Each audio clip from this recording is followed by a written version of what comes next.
As expected, a government funding vote failed again today in the Senate. 43 Democrats and 1 Republican voted against a GOP bill that would have reopened the government and kept it funded through November 21st.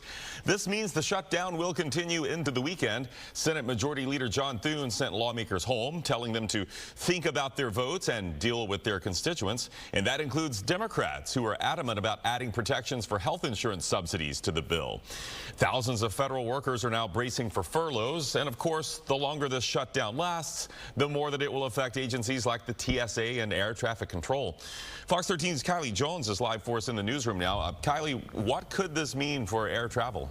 Well, Chris, this is just one facet that could be impacted, but travel experts say this shutdown is a financial pressure cooker for a lot of these government workers and agencies. The longer the shutdown lasts, the more those impacts could be felt by Americans. While the government shut down, essential employees still have to report to work. TSA agents are considered essential workers, and they are going without pay. TSA staff, air traffic controllers, and agencies like the NTSB are all federally funded. If you have immediate travel in the next day or so, it is unlikely that you're going to get majorly impacted. Travel experts warn the longer the shutdown stretches, the more travelers could feel the pressure. We could see understaffing happen or just personnel needing to be elsewhere. And so you could see longer lines through security. The last government shutdown at the close of 2018 and into 2019 lasted more than a month.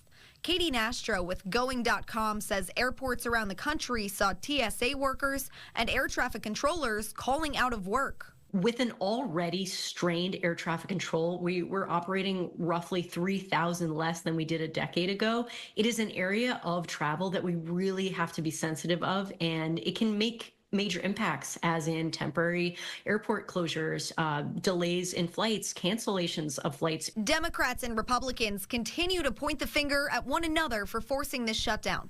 On Friday, White House Press Secretary Caroline Leavitt put more pressure on Democrats. The more than 13,000 air traffic controllers who ensure that Americans fly safely in airports across the country are currently working without pay.